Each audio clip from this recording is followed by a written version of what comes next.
Hello students, मैं रुचिका शर्मा आप सभी का स्वागत करती हूँ हमारे प्लेटफॉर्म क्रैकर्स अड्डा पर।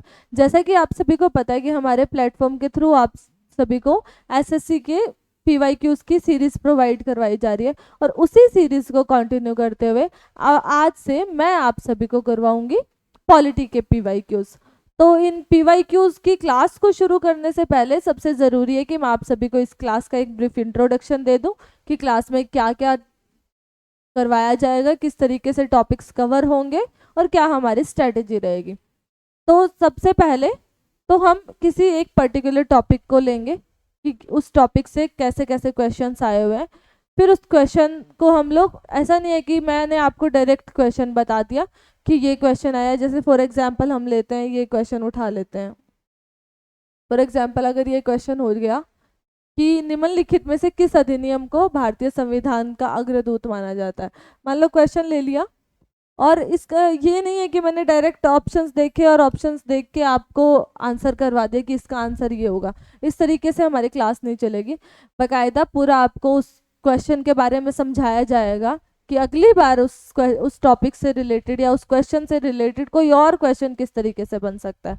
तो डिस्क्राइब भी किया जाएगा पर्टिकुलर क्वेश्चन को, टॉपिक भी आपको बताया जाएगा, और उस टॉपिक से रिलेटेड और भी कोई इंपॉर्टेंट चीज़ होगी तो वो हमारे क्लास के थ्रू आपको करवाई जाएगी।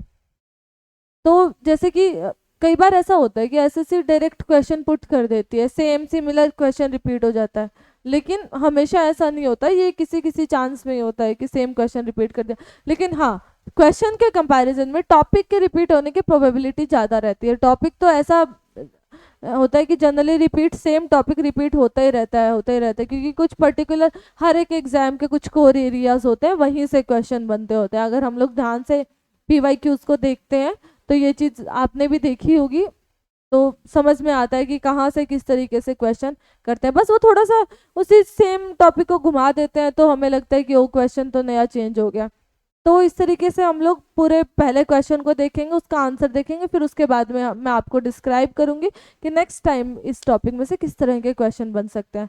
और आपको अच्छे से सारी चीज़ें इस क्लास में कवर करवाई जाएंगी। उसके बाद भी अगर कुछ रहता है तो आप कमेंट सेक्शन में ज़रूर बताएं, ताकि नेक्स्ट क्लास में उस चीज़ को कवर अप करवाया जा सके। कोई भी डाउट हो आप उसी समय कमेंट सेक्शन के थ्रू हमसे कांटेक्ट कर सकते हैं, तो ताकि आपके doubt as soon as possible होगा रिजॉल्व कर दिए जाएंगे। तो आज की क्लास हम शुरू करते हैं, आप सभी मेरे साथ जुड़े रहिए।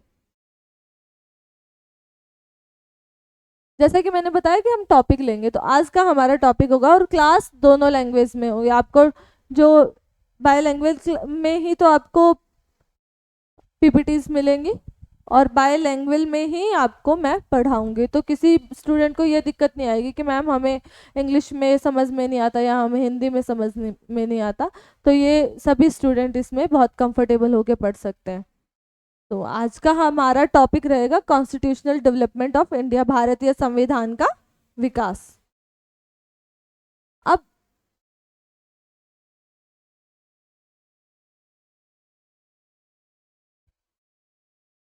सॉरी,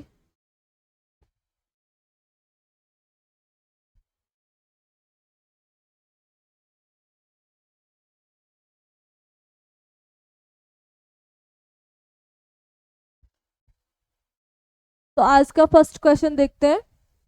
यूनाइटेड किंगडम की संसद का एक अधिनियम है,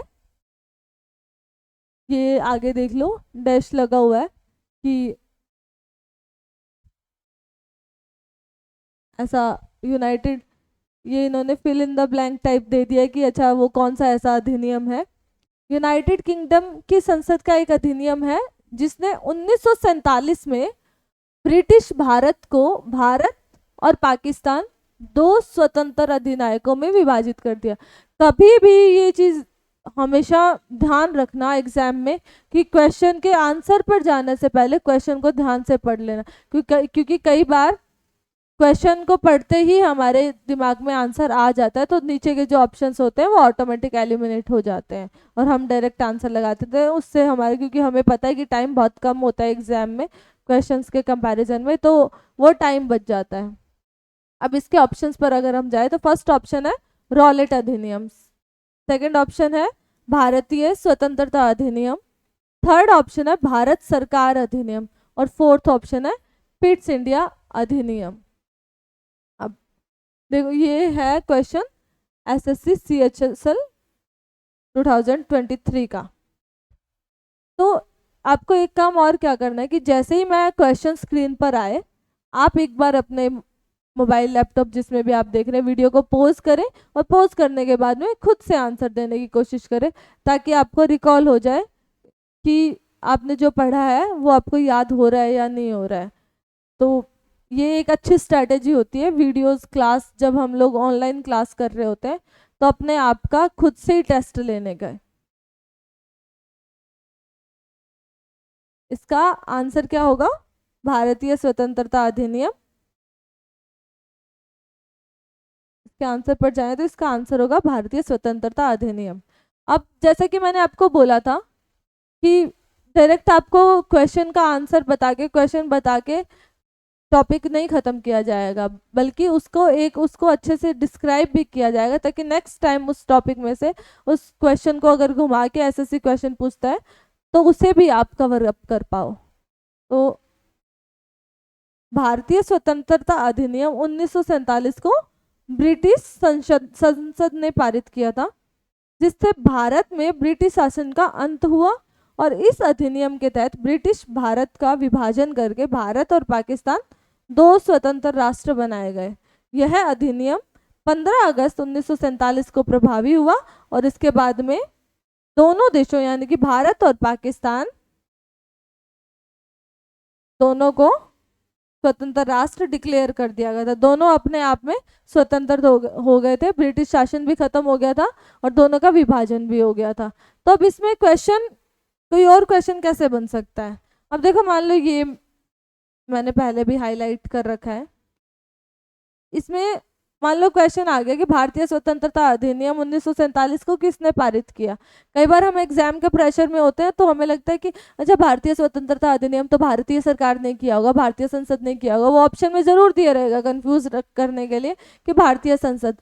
तो वहाँ कंफ्यूज नहीं होना है जल्दबाजी में, हालांकि बहुत कॉमन सी बात है, सबको पता होगी, लेकिन एग्जाम का प्रेशर ऐसा ही होता है कि हम खुद का नाम भी भूल जाते हैं कि हमारा नाम क्या है। तो उसी एग्जाम प्रेशर की बात कर रही हूँ। इस चीज़ का ध्यान रखना कि ब्रिटिश संसद ने पारित किया था, और इसके बाद में ब्रिटिश शासन का हमारे भारत से बिल्कुल अंत हो गया था, और हम एक स्वतंत्र राष्ट्र के रूप में सामने आए थे। ठीक है, नेक्स्ट क्वेश्चन पर चले। नेक्स्ट क्वेश्चन हमारा ये है कि निम्नलिखित में से किस अधिनियम को भारतीय संविधान का अग्रदूत माना जाता है? अग्रदूत माना जाता है। अब नीचे हम ऑप्शंस में देखते हैं। सारे क्वेश्चन ना ऐसे रिलेटेबल से लगेंगे आपको, ऐसा नहीं है कि कुछ ऐसे बहुत ही नया लगेगा, बस थोड़ा सा हमें पढ़ने का तरीका पता होना चाहिए। क्वेश्चंस जब हम पीवाईक्यूज कर रहे हैं उस टाइम हमें पढ़ने का तरीका पता होना चाहिए, तो दिक्कत नहीं होती है। सॉरी,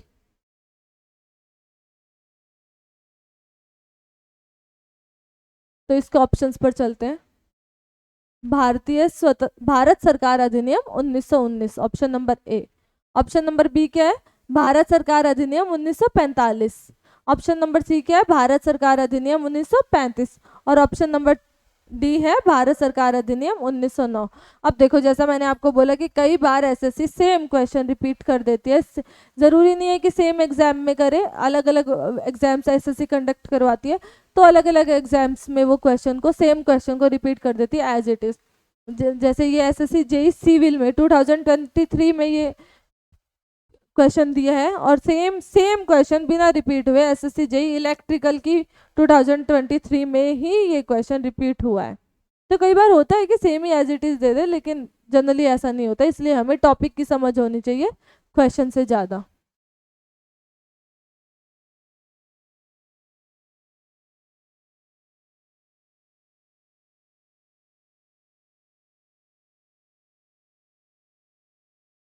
अब इसका आंसर होगा भारत सरकार अधिनियम 1935। तो इसमें हम अगर आगे देखें कि इसको संविधान का आधार या अग्रदूत माना जाता है, कि इसको भारत सरकार अधिनियम 1935 को। यहाँ जानने वाली बात यह है कि जो भारत सरकार अधिनियम 1935 था, हमारा आज का जो संविधान है वो उसका बहुत सारा पार्ट भारत सरकार अधिनियम 1935 से डायरेक्ट लिया गया है। जैसे आपको पता होगा कि कुछ जो आलोचक हैं वो ये बात बोलते भी है कि भारत का संविधान तो उधार का थैला है। मतलब हमने अलग अलग कंट्रीज से कुछ चीज़ें ली है। जैसे हमारे जो डीपीएसपी है, नीति निदेशक सिद्धांत है, वो आयरलैंड के कॉन्स्टिट्यूशन से हमने लिए हैं। तो उसी तरीके से बहुत सारा पार्ट ऐसा है हमारे आज के कॉन्स्टिट्यूशन का जो भारत सरकार अधिनियम 1935 से एज इट इज़ लिया गया है। ठीक है, अब आगे देखते हैं कि भारत के संविधान में जो संघीय ढांचा, गवर्नर की शक्तियां, लोक सेवा आयोग, इन चीज़ों को आप अच्छे से देखना, आपातकालीन प्रावधान आदि हैं, वो सभी भारत सरकार अधिनियम 1935 से लिए गए हैं। यह अधिनियम ब्रिटिश संसद द्वारा पारित सबसे लंबा अधिनियम था। इसमें 321 धाराएं, 10 अनुसूचियां थी। अब हो सकता है वो डायरेक्ट क्वेश्चन यही पूछ ले कि निम्नलिखित में से कौन सा अधिनियम ब्रिटिश संसद के द्वारा पारित सबसे लंबा अधिनियम था। तो ये इसका भी सेम ही आंसर रहेगा, भारत सरकार अधिनियम 1935। और इनको आप अच्छे से देख लेना, जैसे गवर्नर की शक्तियां, हो सकता है वो ऑप्शन में दे दे कि निम्नलिखित में से कौन कौन सी चीज़ें भारत सरकार अधिनियम 1935 से ली गई है। तो लोक सेवा आयोग हो गया, आपातकालीन प्रावधान हो गए, हमारी गवर्नर की शक्तियाँ होगी, जो संघीय ढांचा है वो भी। तो इन सब चीज़ों को आप एक बार वीडियो को दोबारा से देख लेना और अच्छे से याद कर लेना, ताकि नेक्स्ट टाइम यहाँ से क्वेश्चन बने तो क्वेश्चन गलत ना हो। चलते हैं नेक्स्ट क्वेश्चन पर। नेक्स्ट क्वेश्चन हमारा है, निम्नलिखित में से किस अधिनियम के द्वारा भारत में केंद्रीय स्तर पर द्विसदनीय विधान मंडल की शुरुआत की गई थी। ठीक है, अब आपको मैं आगे बताऊंगी भी कि यहाँ जो द्विसदनीय विधानमंडल है उसका मतलब भी क्या है। जैसा मैंने आपको पहले क्वेश्चन में बोला था कि आंसर पर जाने से पहले क्वेश्चन को ध्यान से पढ़ लिया करो। आधे आंसर तो क्वेश्चन में ही छिपे हुए मिल जाते हैं। अगर हमने ढंग से पहले उस टॉपिक को अच्छे से पढ़ा हुआ होता है तो आंसर एक बार के लिए दिमाग में रिकॉल हो ही जाता है कि शायद ये हो सकता है। अब चलते हैं हम ऑप्शंस पर। भारत सरकार अधिनियम 1919, भारत परिषद अधिनियम 1861, नियमन अधिनियम 1773 और भारत सरकार अधिनियम 1935। ये क्वेश्चन है एसएससी सीजीएल का 2023 का। अब इसका आंसर है भारत सरकार अधिनियम 1919। ठीक है, अब भारत सरकार अधिनियम को एक और नाम से भी जाना जाता है, मॉन्टेग्यू चेम्सफोर्ड सुधार। जैसे आपने मार्लियामेंटो सुधार भी सुना होगा, मॉन्टेग्यू चेम्सफोर्ड सुधार, मार्लियामेंटो सुधार बोलते हैं। भारत सरकार अधिनियम 1919 को मार्लियामेंटो सुधार बोला जाता है। और भारत सरकार अधिनियम 1909 को मार्लियामेंटो सुधार बोला जाता है। और भारत सरकार अधिनियम 1919 को मॉन्टेग्यू चेम्सफोर्ड सुधार बोला जाता है। इसमें इस सुधार के थ्रू क्या किया गया था कि भारत में केंद्रीय स्तर पर पहली बार, ध्यान रखना ये चीज, पहली बार द्विसदनीय विधायिका की स्थापना की गई थी। और इस अधिनियम के तहत विधायी सभा यानी निचला सदन, राज्य परिषद यानी उच्च सदन, जैसे अभी भी हम जो हमारी लोकसभा है उसको निचला सदन बोलते हैं और जो हमारे राज्यसभा है उसको उच्च सदन बोलते हैं, उसी प्रकार विधायी सभा निचला सदन और राज्य परिषद उच्च सदन की स्थापना हुई थी। यहाँ आपको समझ में आया कि द्विसदनीय विधायिका का मतलब क्या था। द्विसदनीय विधायिका का मतलब था जो आज की राज्यसभा और लोकसभा है वही उस समय जो प्रोसेसिंग शुरू की गई थी इस भारत सरकार अधिनियम 1919 के तहत, वो आज की एक टाइप से देखिए तो लोकसभा और उच्च सभा की व्यवस्था ही है। और इस अधिनियम में द्वैत शासन प्रणाली की शुरुआत हुई थी। ये द्वैत शासन मतलब ड्यूल हायरार्की का मतलब ये होता है कि ये देखो, जैसे अब अकेली लोकसभा हमारे यहाँ कुछ नहीं कर सकती। आज भी तो भारत में द्वैत शासन है ना, अकेली लोकसभा कुछ नहीं कर सकती, अकेली राज्यसभा कुछ नहीं कर सकती, दोनों सदन मिलकर काम करते हैं देश के लिए। तभी जाके कोई भी बिल होता है तो वो दोनों सदन से पारित होता है, किसी एक सदन से पारित नहीं हो पाता। एक्सेप्शनल केसेस है उनकी बात अलग होती है, धन विधेयक वगैरह, लेकिन वो भी किसी एक के थ्रू नहीं होते हैं, वो भी दूसरे सदन में जाते ही हैं। तो इस बात का आपको समझ में आया कि द्वैध शासन प्रणाली का मतलब क्या है। द्वैध शासन प्रणाली का मतलब आप एक टाइप से समझ सकते हो कि जो हमारी आज की राज्यसभा और लोकसभा है वही है। ठीक है, चले नेक्स्ट क्वेश्चन पर। नेक्स्ट क्वेश्चन हमारा है, निम्नलिखित में से कौन से सुधारों के परिणाम स्वरूप भारत सरकार अधिनियम 1919 लागू किया गया था। देखो एक और क्वेश्चन, भारत सरकार अधिनियम 1919, इसीलिए मैं आपको बोल रही थी कि हमें टॉपिक पर ध्यान देना चाहिए। डायरेक्ट क्वेश्चन को पढ़ के आगे निकलने का मतलब PYQs को करना नहीं होता है कभी भी। हमेशा हमें टॉपिक को अच्छे से ध्यान देना चाहिए, ताकि टॉपिक की समझ होगी तो अगली बार उस टॉपिक से क्वेश्चन गलत नहीं होगा। और PYQs करने का तरीका भी यही होता है और मोटिव भी यही होना चाहिए PYQs करने का। अब इसके ऑप्शंस पर अगर हम जाए, मॉन्टेग्यू चेम्सफोर्ड रिफॉर्म्स, क्वेश्चन इसका आंसर तो आप लोगों को मेरे बिना बताए ही कमेंट सेक्शन में टाइप कर देना चाहिए कि इसका आंसर क्या होगा। सेकंड है पार्लियामेंटो सुधार, थर्ड है गुलामी विरोधी सुधार, और यंग बंगाल आंदोलन सुधार। तो अगर आपने पिछला क्वेश्चन अच्छे से किया है तो इसका आंसर तो आपको पहले से पता ही होगा। ये क्वेश्चन है SSC MTS 2023। बहुत ज़्यादा डिफरेंस नहीं है पहले वाले क्वेश्चन में और इस क्वेश्चन में। अब इसका आंसर हो गया मॉन्टेग्यू चेम्सफोर्ड सुधार। ठीक है, और इसे डिक्लेयर किया गया था 1918 में। 1919 में तो ये लागू हुए थे। ठीक है, अब मान लो अगर उस SSC क्वेश्चन पूछ लेती है कि मॉन्टेग्यू चेम्सफोर्ड सुधार कब लागू किए गए थे। लागू किए गए थे 1919 में। ये दिख रहे हैं मॉन्टेग्यू और चेम्सफोर्ड। ठीक है, इनकी फोटो भी देख लेना थोड़ा अच्छे से। और ये घोषित कब किए गए थे, घोषित किए गए थे 1918 में।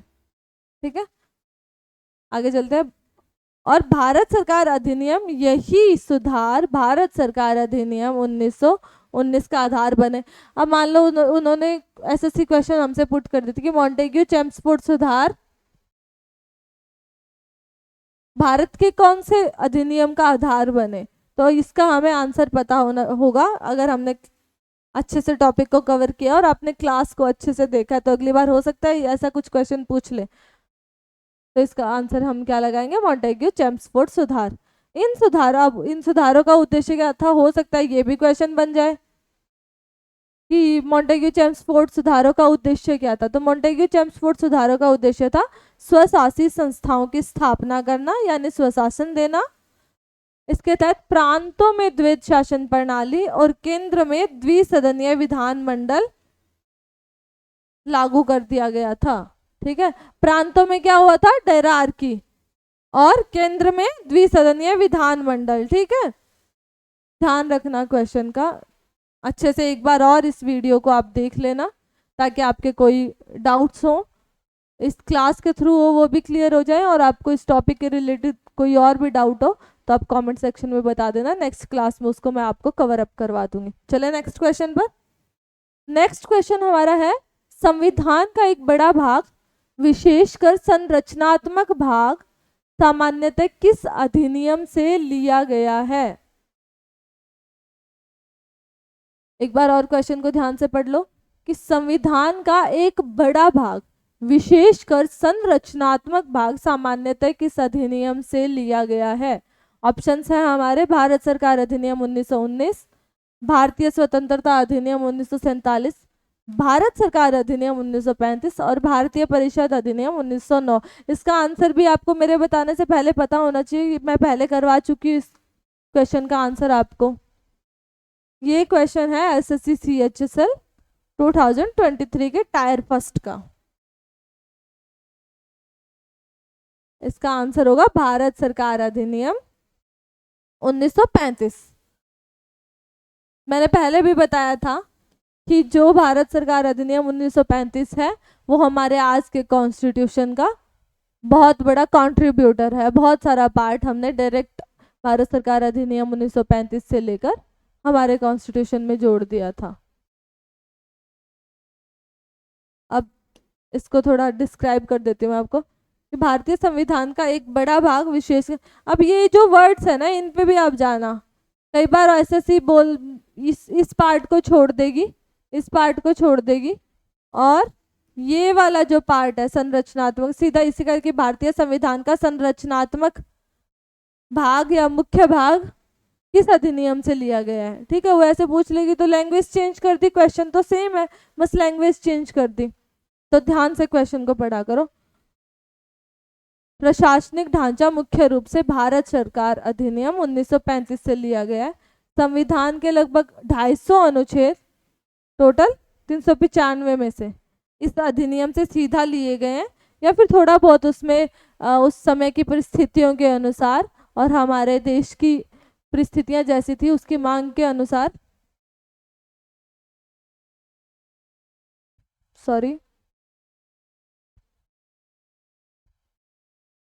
मांग के अनुसार चेंज कर दिया गया था। ठीक है, चले नेक्स्ट क्वेश्चन पर। तो नेक्स्ट क्वेश्चन हमारा है कि 1813 के चार्टर अधिनियम ने 1813 के चार्टर अधिनियम ने ईस्ट इंडिया कंपनी के भारत में शासन को कितने और वर्षों के लिए बढ़ा दिया गया था। ठीक है,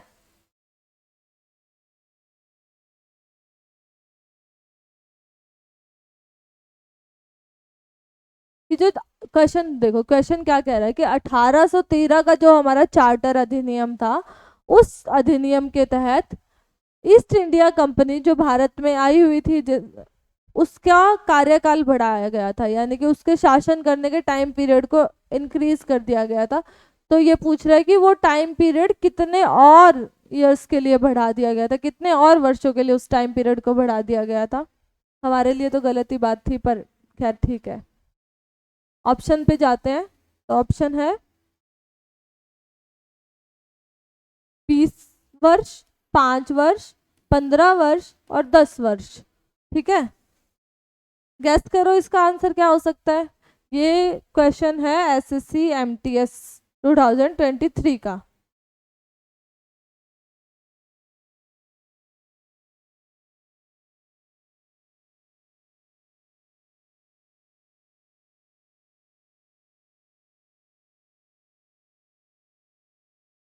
सॉरी,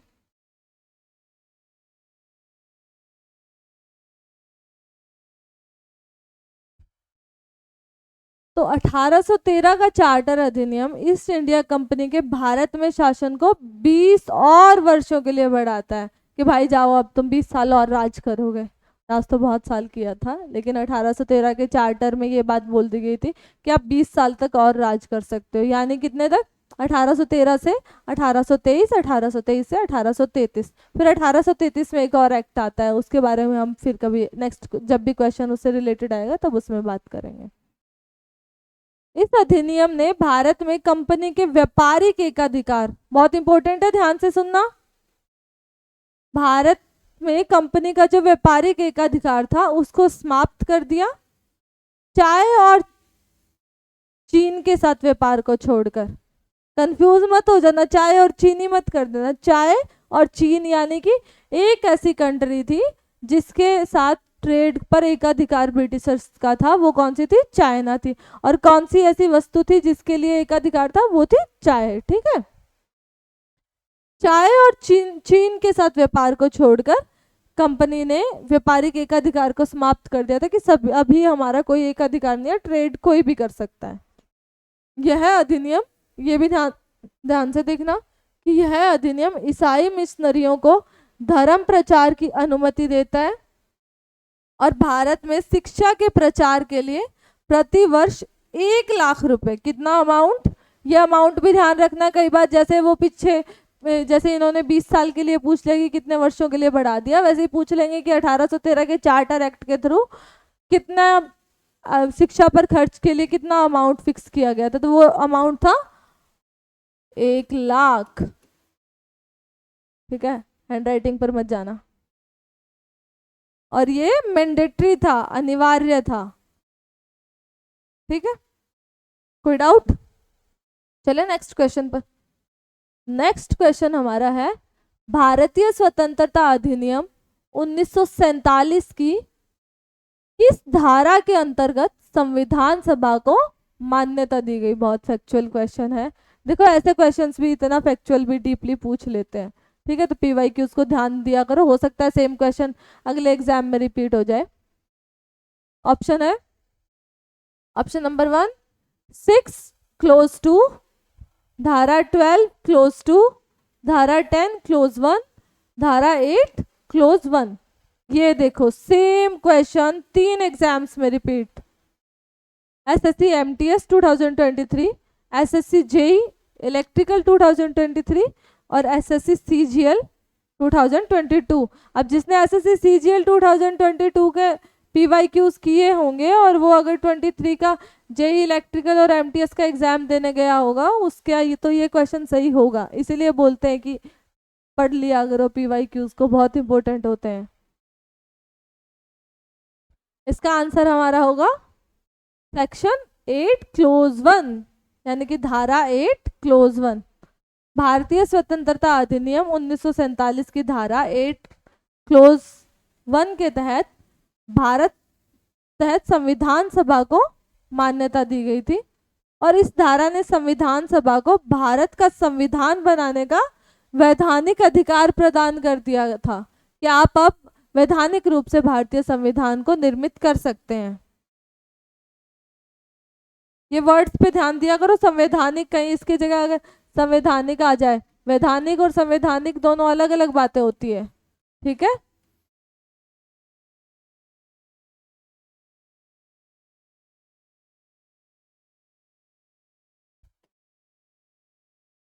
वैधानिक अधिकार प्रदान किया।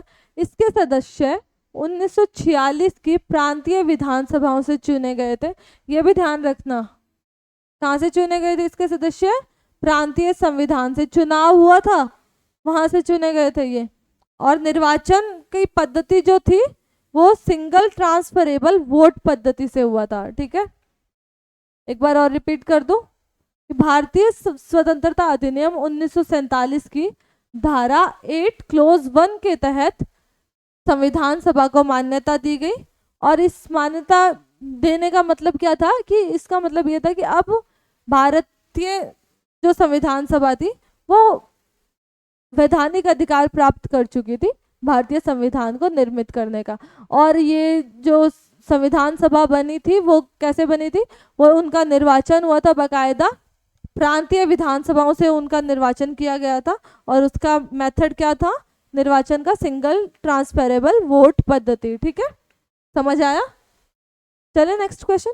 नेक्स्ट क्वेश्चन हमारा है कि निम्नलिखित में से किस भारत सरकार अधिनियम द्वारा, ये देखो एक और मॉन्टेग्यू चेम्सफोर्ड से 3 क्वेश्चन एक टॉपिक से हम लोग एक ही क्लास में कर चुके हैं।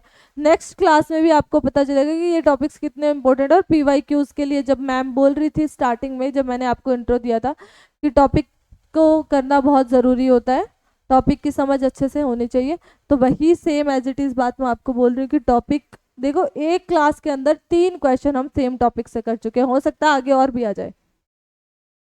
तो क्वेश्चन है कि निम्नलिखित में से किस भारत सरकार अधिनियम द्वारा मॉन्टेग्यू चेम्सफोर्ड सुधारों के माध्यम से प्रांतों में द्वैत शासन प्रणाली लागू की गई थी? ये मैंने आपको एक्सप्लेनेशन जब इस क्वेश्चन की करवाई थी तो बताया था कि हो सकता है डायरार्की के बारे में क्वेश्चन एसएससी बना दे कि ये डायरार्की जो आई थी वो क्या थी और किस एक्ट के थ्रू आई थी, और ये क्वेश्चन आ गया है। इसलिए क्लास को ध्यान से पढ़ा करो, क्लास में ध्यान से एकदम अवेयर रहा करो, आधी पढ़ाई तो क्लास में ही हो जाती है। नेक्स्ट इसके ऑप्शंस देखते हैं। Government of India act 1935, government of, answer आप खुद टाइप करेंगे कमेंट सेक्शन में। Government of India act 1919, government of India act 1923 and government of India act 1945। ये क्वेश्चन है एसएससी सीजीएल टायर फर्स्ट 2023 का। क्या आंसर होगा इसका? The government of India act 1919 based on Montagu Chelmsford reforms, यानी कि जो भारत सरकार अधिनियम 1919 है इसे मॉन्टेग्यू चेम्सफोर्ड सुधारों पर आधारित माना जाता है, ठीक है। और इसने प्रांतों में द्वैत शासन प्रणाली लागू की थी। इसमें विषयों को आरक्षित यानी गवर्नर के अधीन और हस्तांतरित यानी मंत्रियों के अधीन वर्गों में विभाजित किया गया था। अब ये भी आप ध्यान रखना कि जो आरक्षित विषय थे मॉन्टेग्यू चेम्सफोर्ड सुधारों के अंडर, उन आरक्षित विषयों को गवर्नर के अधीन रखा गया था और हस्तांतरित यानी कि कुछ इंपॉर्टेंट इन्होंने विषय रख लिए थे, वो विषय थे हमारे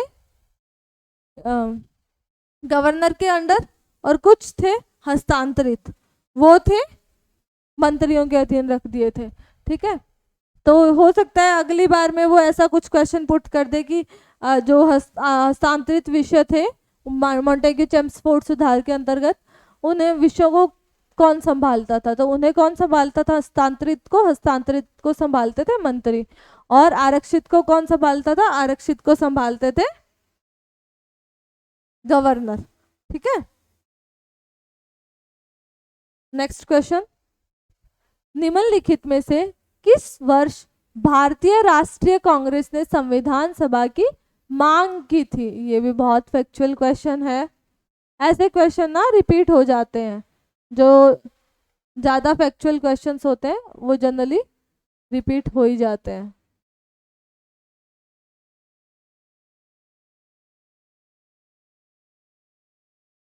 तो भारतीय राष्ट्रीय कांग्रेस ने जून 1934 में, ये जून भी याद रखने लायक की चीज़ है, कई बार वो ऐसे बना देगा जून, अगस्त, सितंबर करके कंफ्यूज कर देगा। अब 1934 तो याद होगा, ये नहीं समझ में आएगा कि जून था कि अगस्त था। ठीक है, तो भारतीय राष्ट्रीय कांग्रेस ने जून 1934 में पहली बार औपचारिक रूप से संविधान सभा की मांग की थी, पहली बार।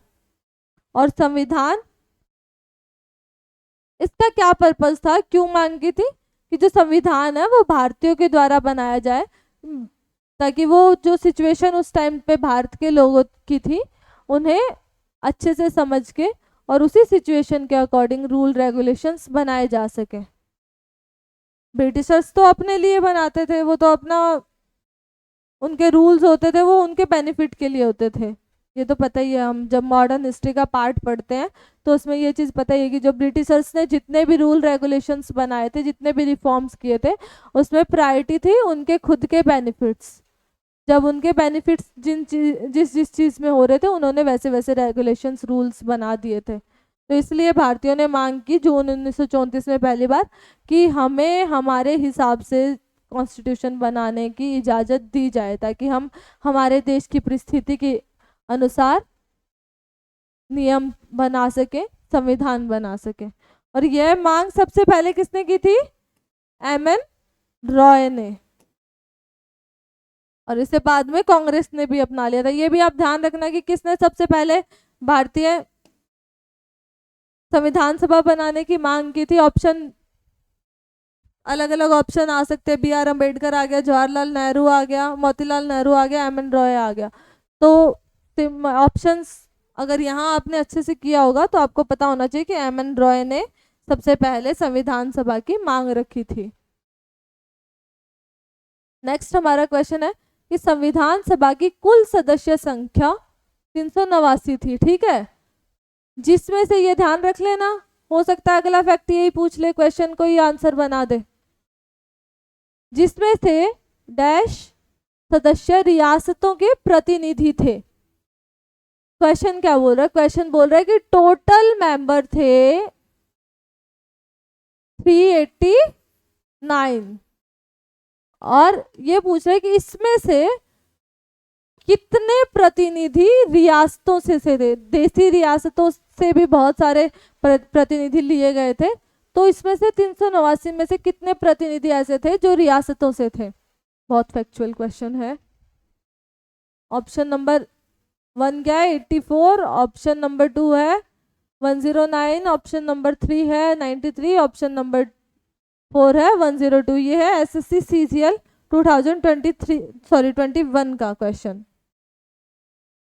इसका ऑप्शन, इसका आंसर क्या आएगा, 93।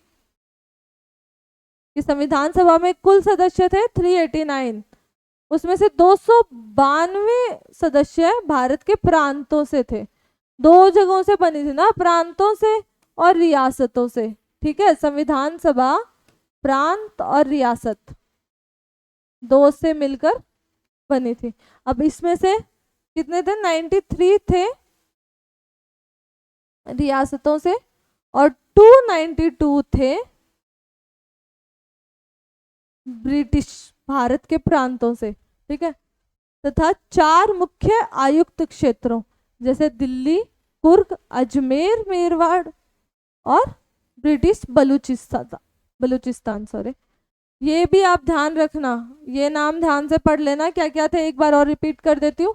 दिल्ली, कुर्ग, अजमेर, मेरवाड़ा जिसे अब मेवाड़ और मारवाड़ का क्षेत्र बोलते हैं, तो अजमेर, मेरवाड़ा और ब्रिटिश बलूचिस्तान से थे।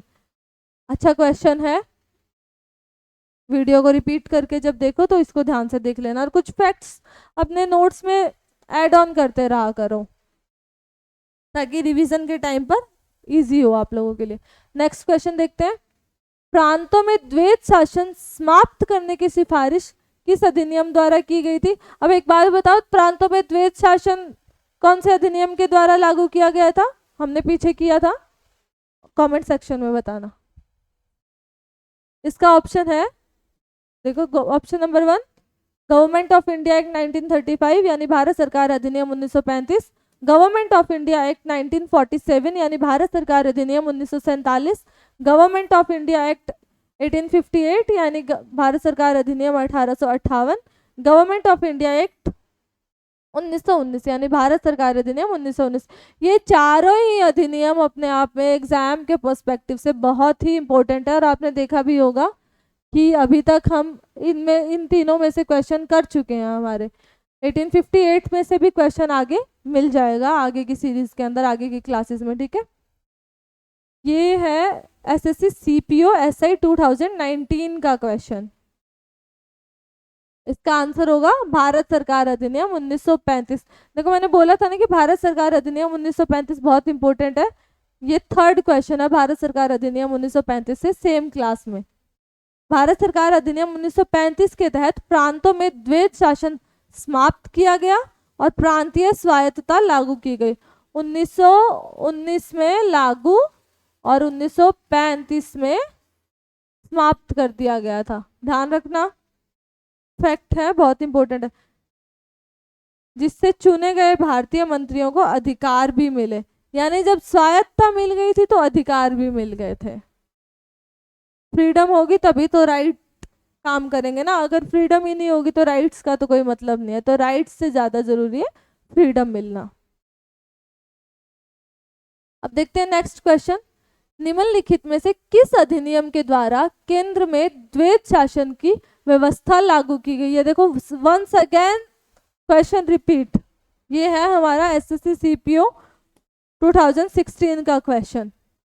इसका आंसर भी आप कमेंट सेक्शन में बताना है। Option number 1 1919, option number 2 1909, option number 3 1937, option number 4 1947। इतनी बार क्वेश्चन करवा चुकी हूँ, अब तक तो याद भी हो गया होगा। भारत सरकार अधिनियम 1919, इसे मॉन्टेग्यू चेम्सफोर्ड सुधार भी कहा जाता है।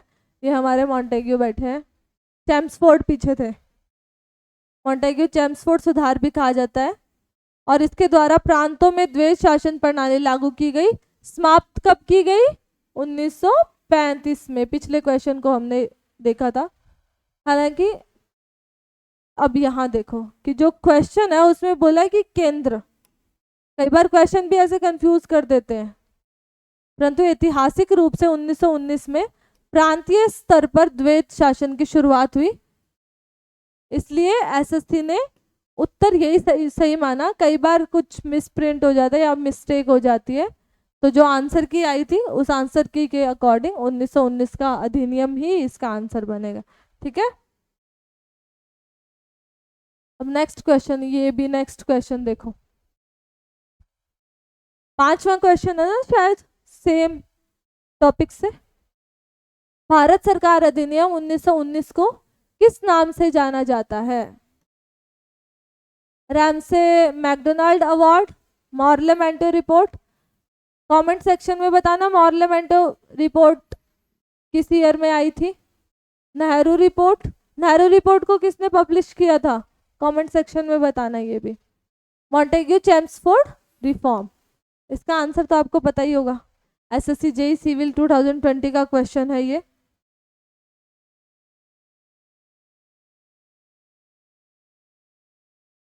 मॉन्टेग्यू चेम्सफोर्ड रिफॉर्म इसका आंसर होगा। एक्सप्लेनेशन इस रिफॉर्म के बारे में प्रीवियस ईयर के जो प्रीवियस के हमने क्वेश्चंस किए थे उनमें मैं काफ़ी बार बता चुकी हूँ, तो वहाँ से आप रिपीट कर लेना। फिर भी कोई डाउट हो तो आप ज़रूर बताना, उसे मैं नेक्स्ट क्लास में कवर अप करवा दूंगी। नेक्स्ट क्वेश्चन है, वह अधिनियम जिसने भारत में ब्रिटिश इंडिया कंपनी से ब्रिटिश क्राउन को सत्ता स्थानांतरित की थी, वो कौन सा एक्ट था। थोड़ी देर पहले मैंने बात की थी कि इससे रिलेटेड क्वेश्चन हमें आगे मिल जाएगा। ऑप्शन है government of India act 1833, government of India act 1835, government of India act 1947 और गवर्नमेंट ऑफ इंडिया एक्ट 1858। ये क्वेश्चन है एसएससी सीजीएल के 2019 और एसएससी सीजीएल 2020, दोनों में सेम क्वेश्चन 19 और 20 में रिपीट हुआ है। देखो मैंने बोला था आपको कि 1858 के अधिनियम से भी क्वेश्चन आगे की क्वेश्चंस में या आगे की क्लासेस में आपको मिल जाएगा, और ये क्वेश्चन 1858 का अधिनियम।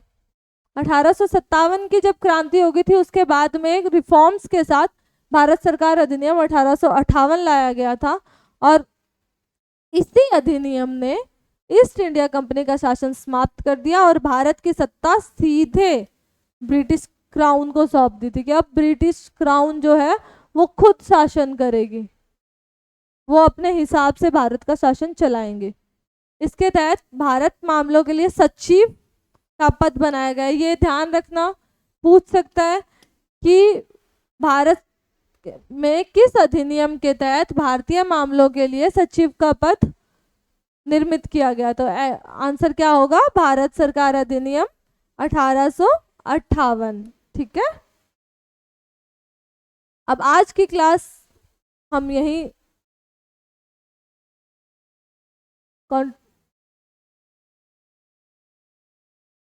कंक्लूड करते हैं। आज की क्लास को हम यहीं, और इसमें अगर आपको क्लास में किसी भी तरह का कोई भी डाउट हो तो आप कमेंट सेक्शन के थ्रू अपना डाउट रख सकते हैं, नेक्स्ट क्लास में मैं रिजॉल्व करूंगी। वीडियो को ज़रूर देखना, लाइक एंड सब्सक्राइब कीजिए। Thank you so much.